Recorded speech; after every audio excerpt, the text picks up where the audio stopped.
How does Colorado consistently seem to have some of the most productive Democrats in the country? Joining us today is Sarah Andrews. Sarah is a veteran of Colorado politics, having worked for both Michael Bennet and Jared Polis. She's also a veteran of the Barack Obama and Hillary Clinton campaigns, and she currently works for Emily's List. And she joins us today to talk about Colorado politics. Is the branding for Democrats in Colorado different from the branding for Democrats nationally? And if so, can Democrats nationally learn something from the success they've had flipping Colorado from a purple state to a solidly blue state? We talk about all that and more as we try to figure out what we can do to make sure that more states flip like Colorado in 2024 and in the future. I want to give a quick thank you to everyone for listening to the podcast for all of 2023. And for some of you who've been listening for many years, we appreciate you very much. If you want to support us this holiday season, you can do so by going to cnliberalism.org/become a member and become a member of the Center for New Liberalism, which promotes and hosts and is responsible for all of these podcasts. Thank you to all of our listeners. Thank you to all of the members of the Center for New Liberalism, and we hope you have a great 2024.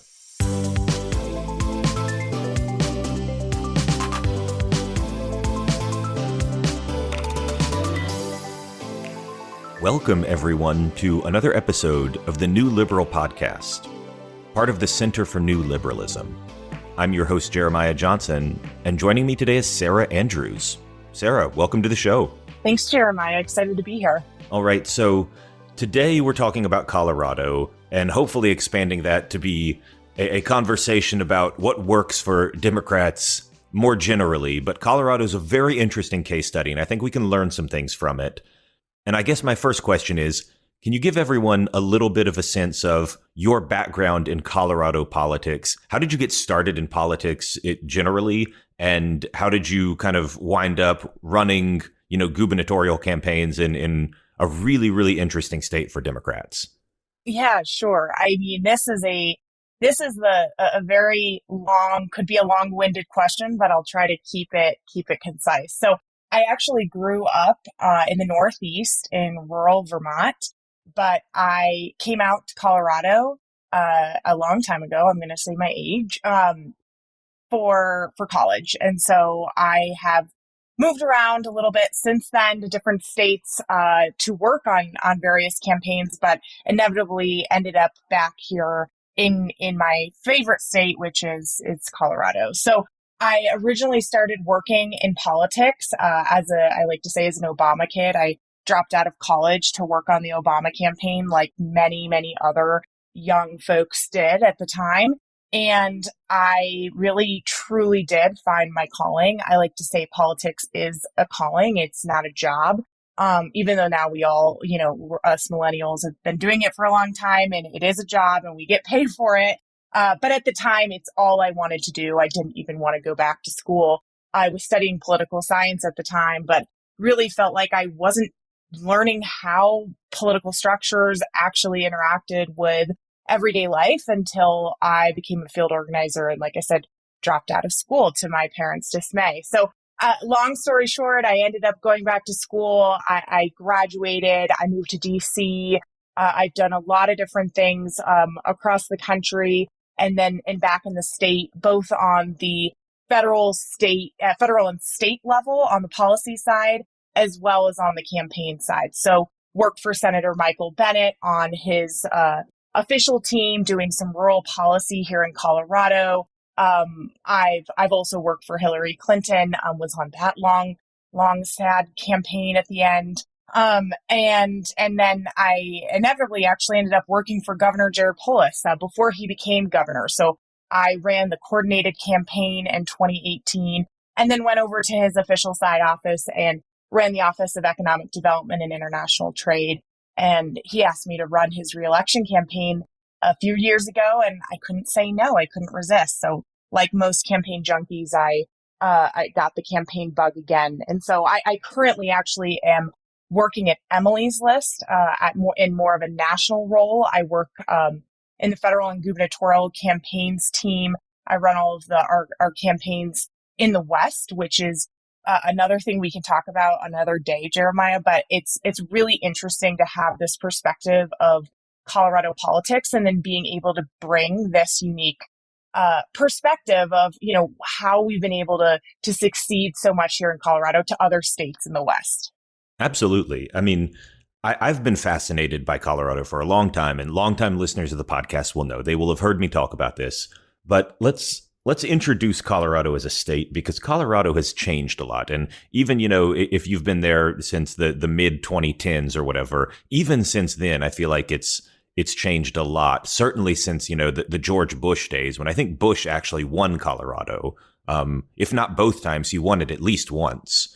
And so it had this reputation as a swingy state. It was a purple state. It could go either way. Certainly rural Colorado, mountainous Colorado seems like, a more conservative. Like most places in the country, the rural areas are more conservative. How have you seen Colorado change over the last decade into kind of more, maybe it's a little bit purple, but at this point it seems mostly blue? Is that a result of demographics? Is that a result of just really smart campaigning by Democrats who have a really strong brand there? Like, first of all, I guess, how has it changed? And then what's causing the change? Yeah, I mean, it's a great question. And I get this question, quite often. I think if we take a step back and think about what we looked like, to your point, a decade ago. In 2012, we did not have mail-in ballots. We did not have automatic voter registration, right? People weren't moving here in the same way that they are today. And so it just looked, the landscape looked a lot different, both in the actual electorate. And then I would say also the brand of Democrat. Over the last decade or more, we have gained seats both on the state level, but also the federal level. We in 2018, when I ran the coordinated campaign here, we won every single statewide election. So that's Attorney General, Secretary of State, Treasurer, and Governor. That was the first time we've done that, I think, ever. And we also flipped the state Senate, which Democrats had been trying to do for many, many years. So, I think part of that was definitely kudos to this kind of democratic, pragmatic brand that we saw our Democratic nominees in 2018 really all carry the torch on. But I think it also, comes down to numbers. When you're a campaign strategist, it's all about looking at the numbers and figuring out, how do you get to that 50+1 in the type of, state that we have. And so, over the years, we've looked at those numbers, and as we have seen, younger turnout go up, more unaffiliated. And we used to be a 30-30-30 state. So, 30% Republicans, 30% Democrats, 30% unaffiliated.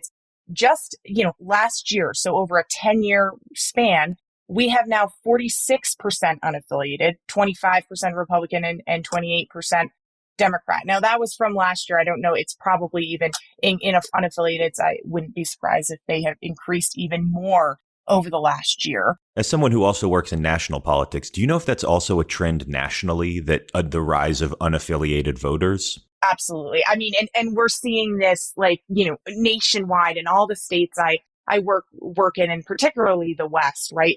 Politics has become so divisive, both I would say, even at a state, we can get into it in a little bit, but at a state and a national level, that people don't feel like there is a party that they relate to, and especially young people these days. I mean, now, as a millennial, I was excited to register as a Democrat. I was an Obama kid. I was an Obama Democrat.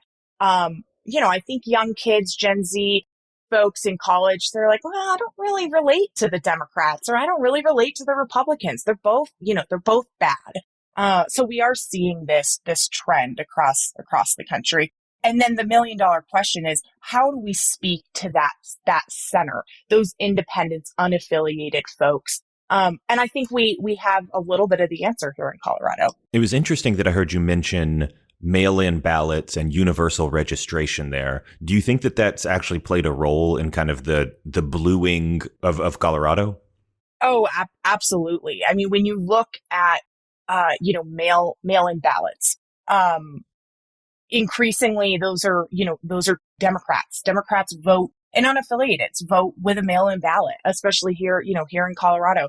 I'm a young mom, and I wasn't a young mom a few years ago, but I sure as hell was busy then as I am now. And when you think about young parents or students, and most of those people tend to lean Democratic, even if their registration is unaffiliated, they, people that maybe aren't paying attention to politics as much, but they get a mail-in ballot, and they're college educated. They care about the school system that their kids are in. They care about the price of milk, the price of gas, etc. They're more likely to pick up that ballot and vote. It may be late. We're seeing in Colorado that people are voting later and later, but they are voting at increased levels because it's just easier to vote. The same thing with automatic voter registration. This is key, especially for young voters, or especially in Colorado, where this is a very transient state. People are moving a lot. We have a lot of renters here. And so, when we instilled automatic voter registration in 2020, this is something that people don't even realize it until they get their mail-in ballot. And this is an opportunity, for all parties, not just Democrats, but the Republicans too, to take advantage of, that voting is just becoming a lot easier, and it's now muscle memory for Coloradans. They know they're going to get their mail-in Mm-hmm. ballot, and that's key. We've seen this in a few states that have Yeah. this system, right?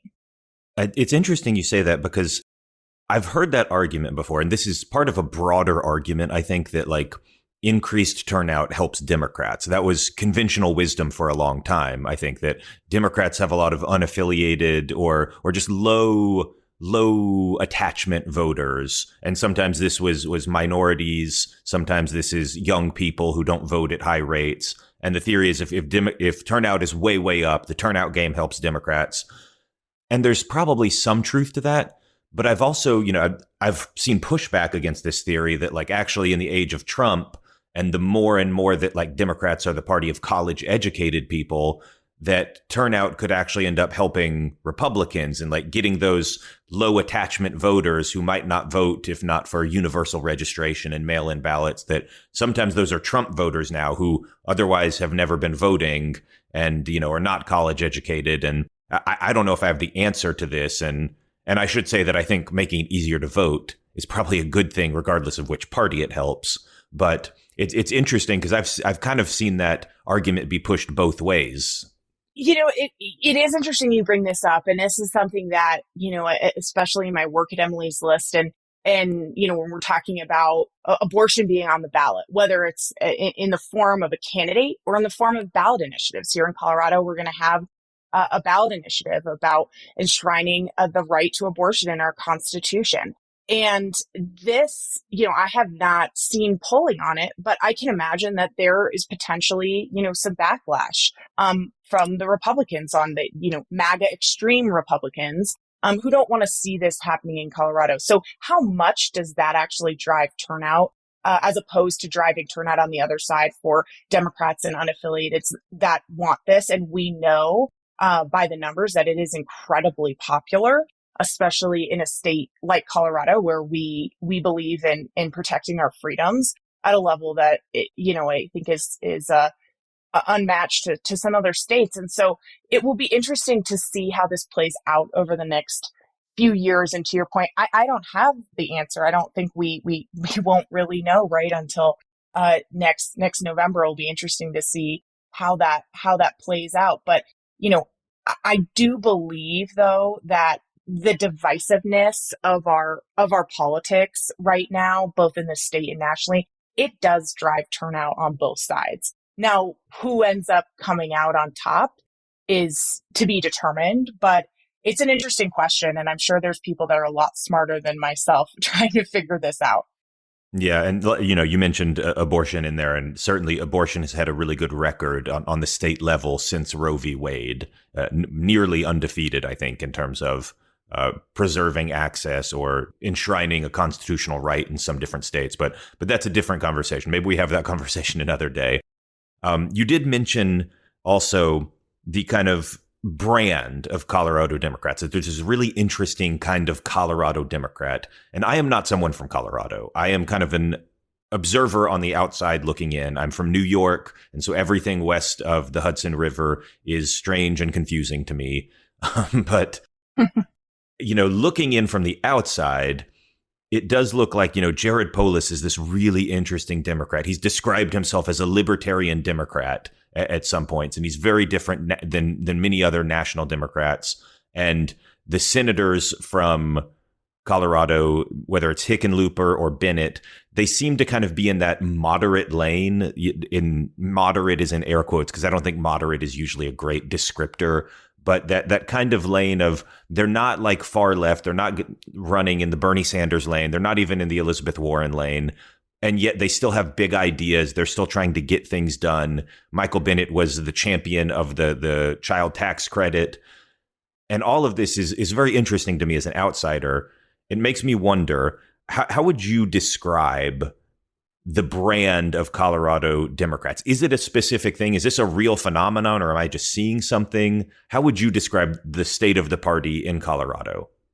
I always say this to people because I think both things can be true at the same time. Someone can be progressive and also pragmatic in the same vein. They can believe in getting bold progress done and pushing the envelope while also messaging it in pragmatic terms. And I think, as I was thinking about this podcast and thinking about the answer to this question, and I get asked this a lot, is why is Jared Polis so popular? What is the secret? And, he has been this way since he first ran for office. So this wasn't some, magic, message that we as, and myself as the campaign manager came up with. This is just who he is. And, I think that's important to note. However, it is also important to talk about how progressive Democrats have been, including, Jared Polis's plan to bring universal preschool to every Coloradan and go 100% renewable by 2030. These, when we first ran in 2018, were seen as ideas that were too progressive, too bold, too fast for Colorado at the time. And yet now, we're looking, fast forward 5.5 years later, and people are saying, well, I would say that the left wing of the Democratic Party here are saying, well, he's not progressive enough. And I would like to tell those people to just take a pause, because I do think that you can be both things at both times. When I think about the, pragmatic, messaging that our U.S. Senators, Michael Bennet and John Hickenlooper, as well as, the governor use, as well as other Democrats here in the state, it's about delivering results. It's about doing what's right for working class families. When you look at Michael Bennet and his, advocacy over many, many years, right? This isn't just an overnight thing for the child tax credit. This is something that he delivered results on. It's also something that has, in some circles, political circles, is seen as quite progressive. John Hickenlooper really was a small business champion when he was governor, and, when since he's been senator. Some of those policies that he has advocated for have been seen as progressive, right? But still, and you said it, I don't like to use the word moderate, because I think this has a bit of a stigma. But saying someone can be a progressive pragmatist, if that's the right way to say it, is kind of how I have been framing, both the governor and some of our other Democrats in this state. The last thing I want to say. Well, I'm going to need to introduce you to Will Marshall, our fearless leader at the Progressive Policy Institute, a related organization to the Center for New Liberalism, because he loves saying pragmatic progressive. There you go. I think he's been saying it since the Clinton years. It's his favorite phrase in the world. And God bless him. I hope it becomes the most said phrase in national politics. Will, if you're listening, that needs to be a thing. And yeah, we should make it more of a thing. I totally agree, Jeremiah. And, without going on too much of a tangent, because I could speak about this for hours, the last thing I want to talk about is how Colorado Democrats have done a really phenomenal job about reframing some of these things that Republicans have really co-opted over the years. So let's take freedom, for example. When I was running the governor's reelection campaign, we talked about freedom a lot. And it wasn't just freedom to have, an abortion. It was the freedom to live the life that you want to live. It was the freedom to love who you want to love and marry who you want to marry and live this, free life. Whether it's, being able to go fishing or hiking and have clean air, having the freedom to have clean air. It seems so rudimentary, but something that people really, in Coloradans especially, really latched onto and was a really important part of our message last year. I think there's something fundamental here about, everybody likes to joke about voters. Every voter wants a tax cut and services and to balance the budget, right? And they want the government to give them things, but also stay out of their lives. And to some degree, that's politics. You got to deal with that reality. But I do think that, you can kind of deliver a version of that in a sense. Like, you can't obviously cut everyone's taxes and provide more stuff and balance the budget. But what you can do is you can just be competent at what you're doing and then also not, I don't know. Part of me thinks that this is like you said, a results versus messaging thing. Like, I worry that sometimes Democrats nationally have gotten too invested in lecturing people as opposed to delivering stuff. Like when Michael Bennet was able to get the child tax credit passed for a year, and it cut child poverty nationally in half, that did more than, however many decades of lecturing on the far left about the evils of capitalism or whatever you want to call it. Like, Michael Bennet is not out there, saying "Viva la revolution," socialism or barbarism and capitalism must die. Michael Bennett's just saying, look, why don't we just give a check to people who have kids so that they're not in poverty? Like, and we can do that in the current system quietly and get results. And to some degree, I think that's obviously a good thing, but it seems like there's some people who would rather have the yelling rather than the results. I don't know. This is my issue with the political system as we know it today. I think people have gone so far away from the results piece and doing what's right.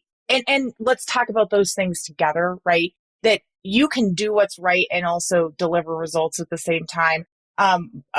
Joe Biden says better is good, right? Better is good. And if you get nothing done, then you have nothing, and nothing isn't good. But we see this on both sides, the extreme left and the extreme right yelling into the void and saying, well, that's not enough. You didn't do enough. And especially on the left, you didn't do enough for working class families. You could have done more. But I haven't seen those folks pass things and deliver real results. But on the flip side, these pragmatic Democrats are, oftentimes getting heat for not going far enough. But my argument there is, look, we are in an incredibly difficult time in our American political system. And better is good because we can't have it all. And when you look at Senator Bennet and you look at Governor Polis, and there's a reason why people look at, nationally or looking at our state and looking at our leaders of, they're doing something right. Doesn't mean that they don't get heat for it on both sides, but it's because they're getting things done for working families. And, I'll say it again and again. I think Joe Biden should campaign on better is good because he also has delivered results. Oh, well, it's not far enough. It's not enough. You could have gone farther. You could have done more. Mm-hmm. Well, I just think we just need to take a step back and look at, are you better off today than you were 10 years ago? In Colorado, I would say the answer is yes. Another thing that's interesting to me is that I rarely hear anything in Colorado from Polis or from the senators there, or even from, some of the people in Congress like Brittany Pedersen, who we love, I rarely hear them getting sucked into like weird culture war fights. For some reason, Jared Polis seems to know how to stick to his message. He wants to talk about giving people a property tax cut. He wants to talk about how he provided universal pre-K. And he never gets sucked into kind of the issues that Republicans want to talk about. Because sometimes in politics, you're playing offense. Democrats are playing offense on abortion right now nationally, and that it seems like a winning issue for them. On the flip side, just as an example, Republicans tend to play offense on immigration, where they are aggressive. They're going after it. They want to talk about the border all the time. And there's almost like a skill in politics to being able to talk about what you want to talk about and to refuse to engage on kind of the other stuff. And I wonder, like, do you know how that happens? Because it's kind of alchemy to me. Like, how do you stop from getting sucked into the culture war fights that the other side wants you to be talking about 24/7? Well, let me tell you, not every Democrat does this as well as Jared Polis. He's incredibly disciplined, and and I would say that for, some of our other Democrats, like you cited, Congresswoman Brittany Pedersen, same thing. Incredibly disciplined and also very knowledgeable about what he or she believes in, and says, this is what I believe in. And if someone can show me a study or convince me otherwise, okay, let's have a conversation.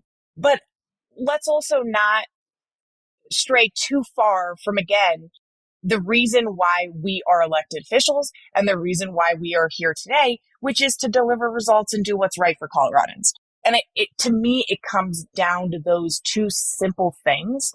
And I think, the elected officials, not everyone here in Colorado, but the majority of folks, especially at the state and the federal, the statewide and the federal level, have seen what it's like to be in the minority here in this state. We don't want to go back there.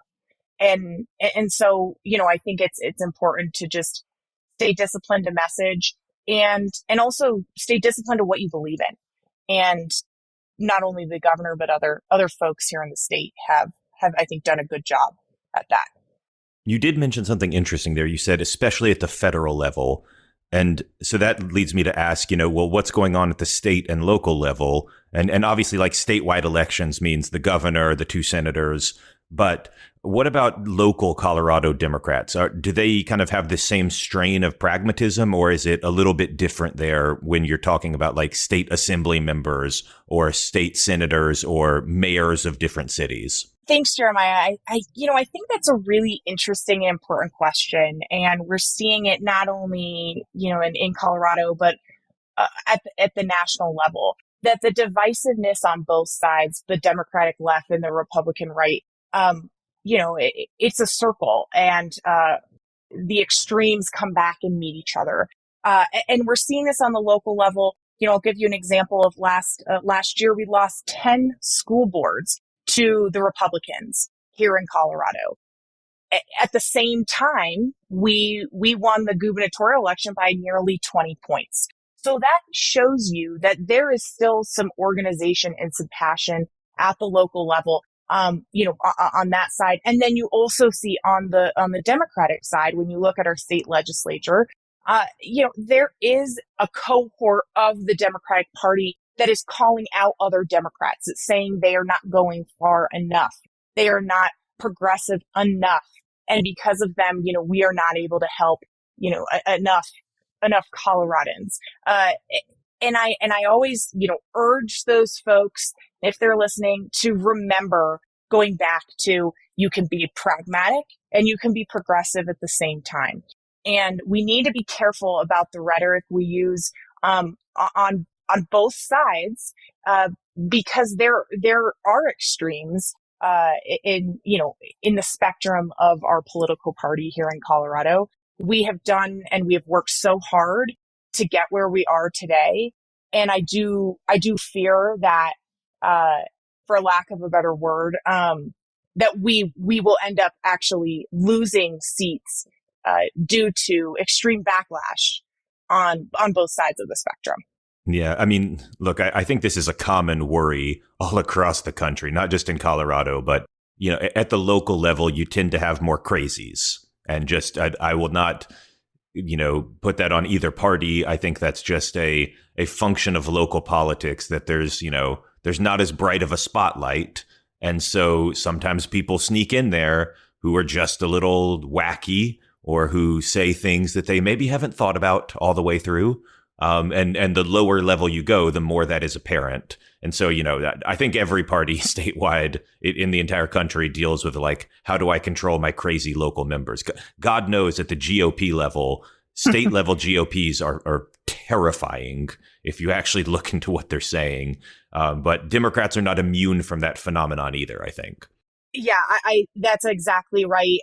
Just giving you an example from just a month ago, we had a progressive tax policy measure on the ballot. It failed by 20 points here in Colorado because I think for a lot of reasons, but one reason is Democrats couldn't agree on the messaging here. There was a part of the Democratic Party that didn't think it went far enough, that it didn't give enough, back to renters, or it didn't focus enough on certain communities. And as a result, we are now going to be in a crisis. Our property taxes are going to increase by 40% because this didn't pass. Thank God there was a special session, so we were able to actually, figure out some solutions there. But, I think this is just an example that we can win the gubernatorial election and elected a Jewish gay Democrat to the highest office in Colorado by 20 points, while also not being able to pass a progressive tax policy here in the state. So I want to take a little bit of a turn now and talk about kind of some of the, real on the ground, real functional stuff that has been done in Colorado. And I know you've got experience with this because you've run campaigns, but I'm interested in how the process of kind of making Colorado a blue state actually happened in terms of just, sometimes I call this the blocking and tackling, just the basic competent stuff you've got to get right in order to win a big campaign. You've got to have groups going out there knocking on doors. You've got to have strategies. You've got to have polling. And I'm curious about all of this and kind of how it works in Colorado and how you've seen it work. And every state has a little bit of a different focus, in terms of what issues are the most important to focus on, in terms of how you phrase your stuff, how you message it to the public. So I'm curious about just the experience in terms of on the ground politics. How did you help Democrats win in Colorado, and what was the strategy? What was the real tactical, stuff that you guys did in order to make this happen? Because even if you say like, well, we had mail-in ballots and that helped, and the state's demographics have been changing and that helps, you still got to do it. Like, just because the demographics change doesn't mean you're automatically going to win the election. You've still got to go do it. So how did you do it in that kind of very on the ground sense? Yeah, great question. I always like to start by talking about the data. If you are going into a campaign, and I should back up, not every campaign has the resources to do polling, right? I get that. But in the campaigns I've been a part of, presidential, statewide, coordinated campaigns, right? We have started here in Colorado at a point of data. Where are people feeling, the pressures in their everyday lives? Where do they feel like Democrats are delivering for them? And looking at those data points, those are just, back to the basics. There's a lot more that goes into a poll than those two things. But, looking at those data points and then building your strategy from there, right? So thinking about, how are we going to respond when they go negative? And how, what is our positive message? And maybe that is actually the winning message. It's not responding to negative. It's just talking about the results that we have delivered for Coloradans. Or in 18, for instance, it was a little bit of a change message of, we're gonna deliver these bold results. We haven't done it yet.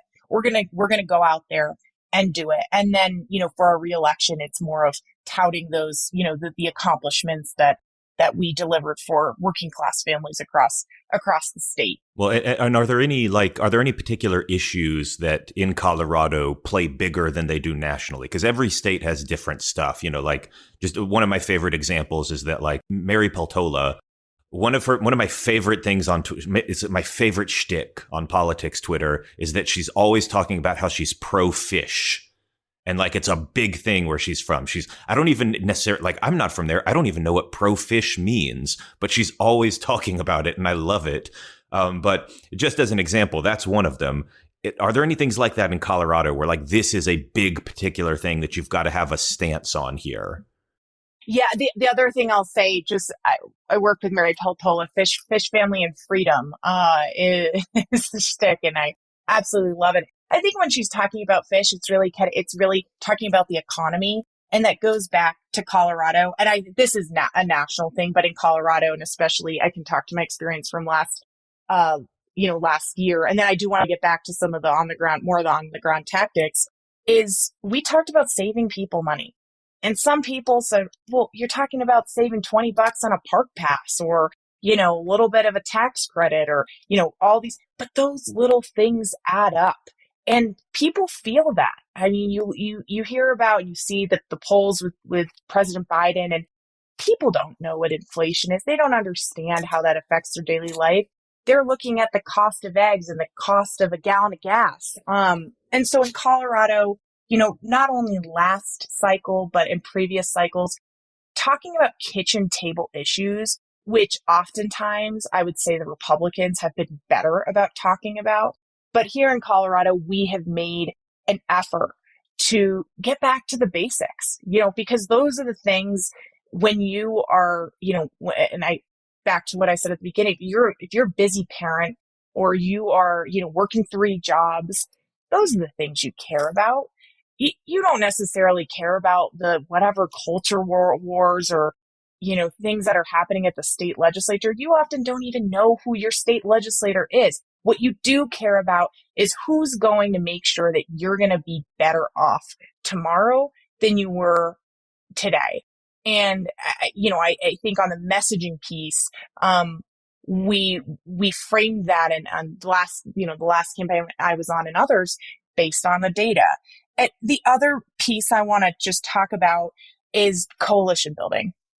This is an incredibly important on the ground tactic. Now, I come from organizing, so there's always a special place in my heart for coalition building, for organizing, and for, door to door turnout. So this is, knocking doors, making phone calls, talking to your neighbors. This is incredibly powerful, and we cannot forget about it, especially on these big campaigns. And I'm sure you talk to people all the time. And in my daily life, it's, talking about polling and media buys and blah, blah, blah.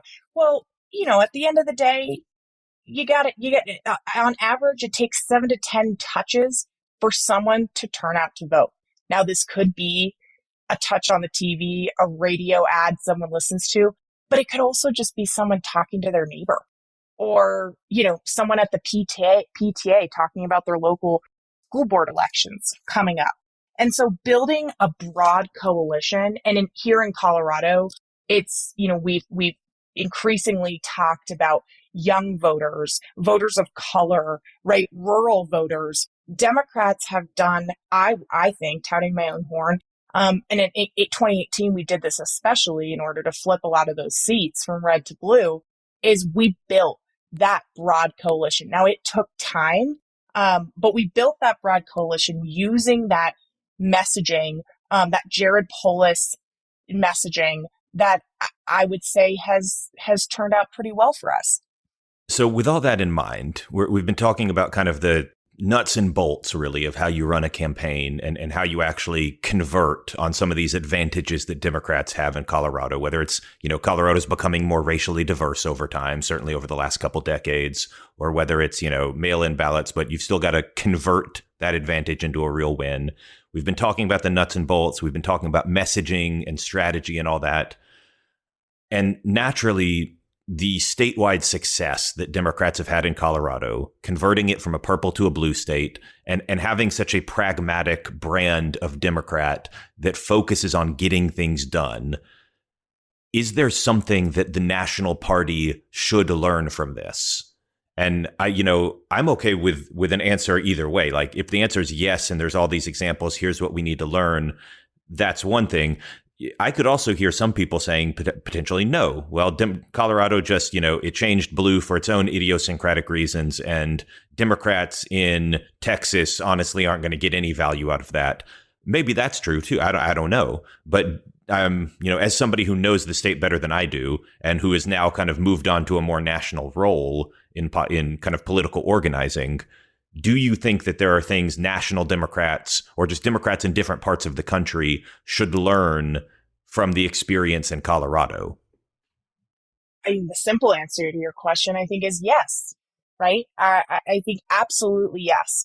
When you look at our state from a 30,000 foot view, it's easy to write it off and say, well, it was only because of AVR, automatic voter registration. There's a really funny joke there about, a 30,000 foot view, Colorado, the mountains, Yeah, literally looking at us from on high, kind of. I live in a rural mountain town at 9,000 feet, so I guess I could get away with call it the saying 9,000 foot view. My That's what we'll say. 9,000 foot view of politics. But all jokes aside, I do think national Democrats can take a page out of the Colorado playbook. And going back to just talking about those kitchen table issues. Those issues are what people care about. It doesn't matter if you're from Texas, Alaska, New Hampshire, South Carolina, Colorado, and especially, and I keep saying this because I have a new perspective of being a young mom and working full time and having student loans and, just living my everyday life outside of being a political strategist. Life is hard. Paying your bills is hard. Mortgages suck. Student loans suck. And, I just wish the national Democrats and, I had a national organization now, but would just take a step back and say, let's just talk about the basics for a second, right? Let's talk about going back to Mary Peltola. Let's talk about freedom. Let's talk about family. And let's talk about the economy. I go back to Bill Clinton, his famous line of, it's the economy, stupid. Yeah, I love the line about freedom, by the way. And you mentioned that with Polis as well, that Polis loves to talk about liberty and he loves to talk about freedom. And these are kind of words that are Republican coded in a sense, but he's just happily takes them for his own and says, well, what are you going to do about it? I like freedom too, Yeah. Yeah, exactly. I mean, I think we can we can take this space, and we have shown that it's possible here in Colorado, that we can take this space and own it actually better than Republicans. Because, I just feel like we get too bogged down by, sometimes, and I've worked in policy before, we get bogged down by the policy. We get bogged down by, surveys and buzzwords and, polls. But if you go out and talk to your neighbors, I guarantee you they're all going to say something that has to do with costs. And if national Democrats, I'm in that answer, by the way, and I don't like it, but that's me. That's me, yeah. the policy nerd who only wants to sit there and be like, well, actually, did you know that the child tax credit is fully refundable? And the child tax credit is such a great example, because if you ask me how does a child, I don't know how it works, right? I have done that. I've been in the policy world. I always felt like where my lane or my asset was relating to people's personal stories, right? Is on the Obama campaign, we talked about personal stories, and you don't have to be an expert in everything. But everyone has a story. Everyone has a struggle. And I hope that, national folks will take note of this. And I know that they are doing this in some sense. It's going to just take all of us to figure out how we win next year. But again, I think we just have to get back to the basics. We got to talk about struggles. We got everyday struggles. We got to talk about our personal stories and how they relate to each other. And going back to Governor Polis, he's done a great job, in telling other people's stories and highlighting them and lifting them up and saying, look, this mom who was working 3 jobs, and was struggling to pay for her, for food for her family is now able to, save a few bucks because we have universal pre-K here in Colorado. So that's just one example, but there's many, many others. And I think I always love to come back to my organizing roots because that's where it all starts. That's where it all starts. We are going to be running up on time soon, so I want to ask you the traditional final question that we always ask on this podcast, and that is, where can people go to learn more if they are interested in what we're talking about today? If they're interested in learning more about Jared Polis himself or some of the senators or Colorado politics, news out of Colorado, about how to do pragmatic messaging, any of the things we've been talking about here today, what would you recommend for people who are interested in that and want to learn more? Could be a book, a newspaper to follow, people on Twitter who tweet about, Colorado politics or whatever, anything that you think would be valuable. Well, first of all, love that you asked that question. If you live in Colorado, or for that matter, if you live anywhere else, look up your Secretary of State's website, make sure your registration's up to date. If you have a mail-in ballot state, check that box, make sure you're getting a mail-in ballot. That is incredibly important. This election is going to be, and we say this every time, the most important election of our lifetime. It truly is. We cannot let Donald Trump be president again. Whether or not you like who the Democratic nominee is, you've got to register to vote. And you've got to vote for people up and down the ballot. So that's the first thing I'll say. The second is, where to go on the pragmatic messaging piece. I mean, I would say I've obviously, Jeremiah didn't tell me to say this, but go to the New Liberal website. I'm sure we'll be tagged somewhere in this podcast. You guys have done a great job of outlining some of the issues and how to talk about them. And I think lines up a lot with some of the Democrats that we were talking about here in the state. But also, if you are new to politics and you just want to learn more about your elected official, you can find both your federal officials online and just do a quick Google search. Their name will pop up. And go to their website, check out some of the things that they're doing. I think, that's a really basic place to start. Also follow them on, I guess we're calling it X now, but follow them on Twitter or Threads. That's an easy way to just see what folks are doing. I've always refused to call it X. It's still the Bird app. It's still Twitter. I hate it. I mean, look, it's going to die at some point. It hasn't died yet. I'm going to be riding it all the way down until it's dead because I'm a Twitter addict. It's who I am. Nothing's replaced it yet. But no, it's a good point. And she's right. I did not pay her to recommend the New Liberals, but Sarah, your check will be in the mail. So, thank you. I'm in-kinding my services. Yeah. Is this an in-kind donation yes. to a campaign? But no, it's interesting to see. And I think you're right that, all this is very important. It's important that the politics over the next couple years does not return to what it was, because it'll be even more dangerous the second time around. I think a healthy dose of pragmatic Democrats can only help. And I guess we're closing there. So I want to say thank you one more time to our guest today, Sarah Andrews. Thank you so much.